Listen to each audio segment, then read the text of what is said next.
하고 싶은데 오늘 정봉주 의원이 오랜만에 카톡에다가 글을 올렸어요. 정봉주 의원 안타깝지요. 사실은 오랫동안 이명박 그 저격 4대 다스 문제 이거 공격하다가 사실 감옥 가가지고 그 이후에 거의 뭐 정치 야인으로 한참을 보낸 거 아닙니까? 이번에 정치인으로 다시 복귀하려고 그랬는데 정치 현장으로 결국 과거 발언 때문에 못했거든요. 과거 발언 되게 잘못된 발언이지. 목발질에 관련된 발언. 그런데 그거 당시도 사과했었고, 그리고 사실 이게 공천 취소까지 할 문제인지 잘 모르겠어요. 이게 공천 취소까지 할 문제인가? 저는 사실 굉장히 좀 억울하다 생각이 들었거든요. 근데 정봉주 의원이 딱 그 사건 터지고 나서 갑자기 잠적. 뭐 특별히 나온 게 없잖아요. 방송에 나오지도 않고 사라졌단 말이에요. 그리고 나서 이제는 뭐 거의 뭐 한참 시간 지나가지고 오늘 페이스북에 글을 올렸는데 뭐라고 올렸냐? 이번에 7년 전 발언에 대해 언론 보도를 통해 문제를 지적했던 두 분의 하사에게 연락을 했습니다. 한 분은 연락 자체가 불가했고 SNS로만 소통이 된다고 하고, 다른 한 분과는 통화를 했대요. 이름을 밝히고 당시 본인의 발언에 대해서 사과 말씀을 드렸다고 합니다. 이 당시에 17년 당시에 사실은 그 하사관 두 분하고는 통화를 못하고 한나라당 이종명 의원한테만 사과를 했잖아요. 그래서 이것 때문에 정봉주 의원이 이번에 그 해명할 때 내가 당시 사과했다 했는데, 그 하사분들은 우리 사과 받은 적이 없으니까 우리 받은 적 없다 하면서 문제가 더 커진 거 아닙니까? 그때 이종명 의원 같은 경우는 기자회견을 통해 갖고 사과하라고 요구를 했거든요. 정봉주 의원은 이종명한테 한 거를 이제 사과가 됐다고 생각했는데, 사실은 다른 하사분들은 사과를 못 받았으니까 그분들 입장에서는 언제 사과했어? 그런 마음이 드는 거죠. 그래서 그 문제가 거짓말 논쟁으로 더 번지면서 결국 정봉주 의원이 공천 취소가 됐는데, 요번에 그분들에게 연락해갖고 사과를 했다는 거죠. 저의 부족한 소양에서 비롯된 일이고 불의의 가슴 아픈 사고를 당한 분에게 씻을 수 없는 죄를 지었다는 사과의 말씀을 드렸습니다.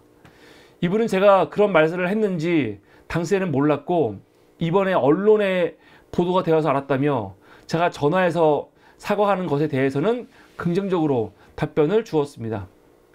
사정상 만나는 것은 쉽지는 않겠지만 만날 수 있도록 노력할 것입니다. 저의 부족함으로 많은 분들께 심려를 끼쳐 드렸습니다. 다시 한번 머리 숙여 사과드립니다. 그리고 이렇게 그 하사관 두 분한테 지금 연락을 취하고 있고, 한 분하고는 통화를 했고 사과를 했다, 그리고 다른 분도 만나겠다라고 이렇게 글을 남겼는데, 제가 이걸 보면서 그냥 여러 가지 생각이 들더라고요. 여러 가지 생각이. 뭐냐면 정봉주 의원이, 저는 정봉주 의원을 제가 여러 번 얘기했지만 그렇게 좋아하는 사람이 아니에요. 아닌데 정치인으로서 정봉주 의원 나이가 좀 많잖아요. 이제 많이 있는데, 이제 갈수록 더 정치인으로서 나름대로 다듬어지고 사실 좋은 정치인으로서의 자질이 있다는 생각이 들어요. 이거 지금 뭐 하는 거냐면, 물론 지금 진심으로 사과하는 거 맞겠죠. 근데 플러스 4년 후에 총선 나오겠다는 거죠. 지금부터. 지금 보면은 경선에서 패하거나 공천 못 받은 사람들 중에 뒤끝이 장렬하고 정말 지저분한 사람들 많잖아요. 지금 얼마나 지저분합니까? 박용진 지금 나와갖고 뭐 선거운동 돕겠다고 하고 있지만 하는 행태가 얼마나 지저분해요. 마치 자기들 정치가 여기서 끝나는 것처럼. 근데 4년 금방 오거든. 4년 금방 지나요. 별거 아니야. 4년 금방 지나. 근데 정봉주 의원 같은 경우는 사실은 굉장히 억울할 수 있거든요. 제가 봤을 때는 억울해요. 그런데 지금 이 문제를 여기서 정확하게 매듭을 짓지 않으면 정봉주 뭐 할 때마다 이게 따라다니니까. 근데 지금 벌써부터 이렇게 본인이 열심히 사과하고 다니고 이 문제를 이렇게 정리하려고 하는 모습은 이제 4년 후에, 물론 그 전에 뭐 복귀할 수도 있죠. 재보궐선거라든가 여러 가지로 지방선거라든가. 그런데 정치인으로서 그 다음을 생각하는 이런 모습인 거지. 이런 게 정치인한테 필요해요. 되게 중요한 거야. 이거 너무 중요한 건데 정치인들 당사자들은요 이런 걸 너무 우습게 여겨요. 잘 몰라. 마치 지금 요번에 마치 지금이 정치의 끝인 것처럼. 참 멍청한 인간들이죠. 멍청한 인간들. 이러면 안 된다. 이런 멍청한 인간들이 누구냐면 김영주라든가 지금 탈당해갖고 새로운 미래 가거나 국힘 나가는 사람들 있잖아요. 그리고 지금 요번에 공천 못 받았다고 징징거리는 인간들. 제일 지저분한 게 박용진 같은 인간들. 임종석 같은 인간들. 근데 뭐 뒤늦게라도 기어 나와갖고 합류했으니까.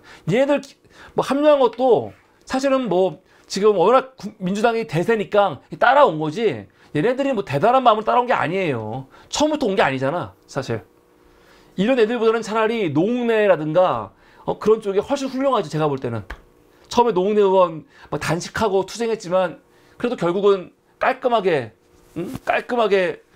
뭐랄까 받아들이고 사실은 이지은 후보였나요? 예, 성공도 열심히 돕고 있잖아요.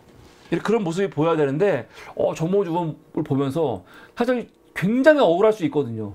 근데 이 문제에 대해서 이렇게 다음 정치를 이렇게 준비하는구나 또 차분하게.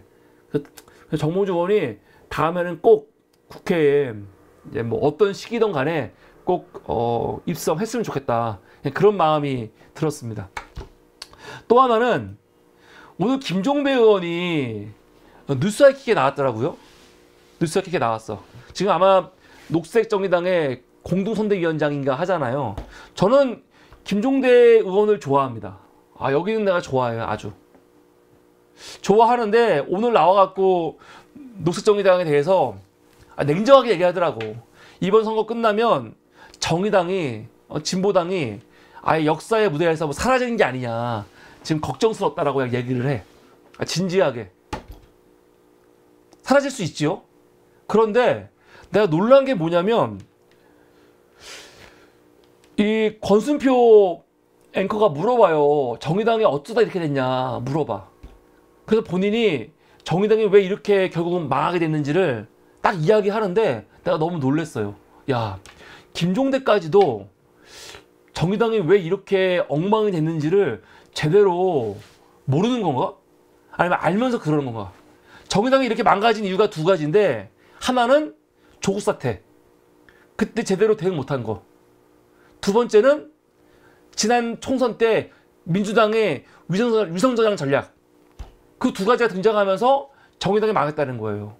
뭐 구체적으로 말하지 않아가지고 어떤 의미에서 망했다는 건지는 모르겠는데, 제가 방송 보면서 느낀 뉘앙스는 조국 사태 났을 때 정의당이 조국에 대해서 편들었잖아요, 초반에. 아마 그거에 대해서 얘기하는 것 같아. 그때 편들지 말고 비판하고 뭐 블랙리스트에 뭐 데스노트에 올렸어야 되는데, 그 뉘앙스 같은 느낌이 들었어. 정신 못 차렸구나. 두 번째, 민주당이 위성정당 만들었는데 위성정당 만든 것 때문에 본인들이 왜 망했는지를 정확히 말은 안 하는데, 뉘앙스가 그 위성정당 만드는 바람에 정의당이 제대로 대응 못해갖고 망했다 식으로 얘기하거든요. 마치 책임이 민주당한테 있는 것처럼. 진짜 멍청한 거죠. 민주당이 위성정당을 만들어가지고 제3의 정당이, 소수정당이 망하는 게 아니고요. 이걸 기회로 더 커질 수도 있었어요.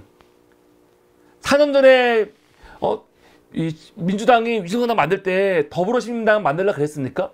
원래 만들었지만 더불어시민당 만들 때 정의당 들어왔으면요, 정의당한테 상당수의 의석을 배려하려고 그랬어요. 근데 지들이 욕심 부리다가 망가진 거지. 아니, 요번 보십시오. 진보당은 자기 힘으로 의석수를 한 적도 가질 수 없는 정당이에요. 근데 요번에 위성정당을 민주당이 만드니까 거기에 적극 협력해갖고, 더군다나 본인들의 뭡니까 그 전국적으로 후보를 내보냈잖아요. 그걸 연계시켜갖고 지금 의석수 몇 개 확보했습니까?